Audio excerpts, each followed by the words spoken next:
मित्रांनो, सरकारी नोकरी प्रत्येकाला लागू शकत नाही, परंतु सरकारी पेन्शन मात्र आता प्रत्येकाला भेटणार आहे आणि ती सुद्धा 1000 रुपयांपासून ते 5000 रुपयांपर्यंत।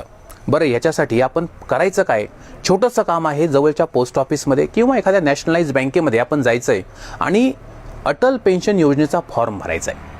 हा फॉर्म भरल्यानंतर तुमचं वय जेव्हा 60 पूर्ण होईल तेव्हा सरकारकडून तुम्हाला 1000, 2000, 3000, 4000 किंवा 5000 रुपये दर महिन्याला हे दिले जाणार आहेत। तुमच्या घरातील सर्व व्यक्ती या योजनेचा फॉर्म भरू शकतात ज्यांचं वय 18 ते 40च्या दरम्यान आहे। आता याच्यासाठी सरकारकडून एक छोटंसं कॉन्ट्रीब्युशन मात्र तुमच्याकडून निश्चितपणे घेतलं जातं, ज्याला आपण वर्गणी असं म्हणतो।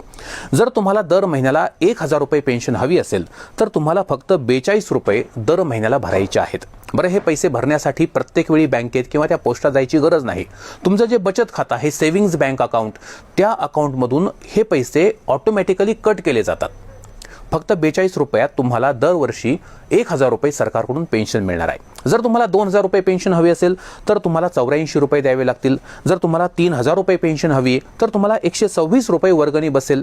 जर तुम्हाला 4000 रुपये त्या ठिकाणी पेन्शन हवी असेल तर तुम्हाला 168 रुपयांचा त्या ठिकाणी वर्गणीचा हप्ता पडणार आहे। आणि ज्यांना 5000 रुपये सरकारी पेन्शन हवी आहे त्यांना दर महिन्याला 210 रुपये त्या ठिकाणी द्यावे लागतील।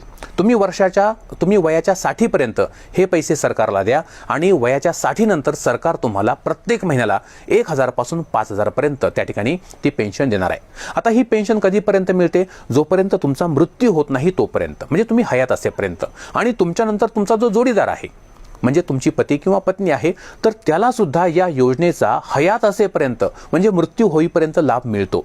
आणि जर दुर्दैवानं पती पत्नी दोघांचाही जर मृत्यू झाला तर अशा वेळी त्यांच्या वारसांना म्हणजे त्यांच्या मुलाबाळांना सरकारकडून एक मोठी रक्कम कॉर्पस म्हणून मिळते। किती रक्कम मिळते बघा, जर तुम्ही 1000 रुपये पेन्शनचा पर्याय स्वीकारला असेल तर तुमच्या मुलाबाळांना 1,70,000 रुपये मिळतील।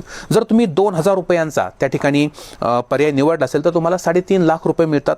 3000 रुपये पेन्शनचा पर्याय निवडला असेल तर तुम्हाला 5,10,000 रुपये मिळतील।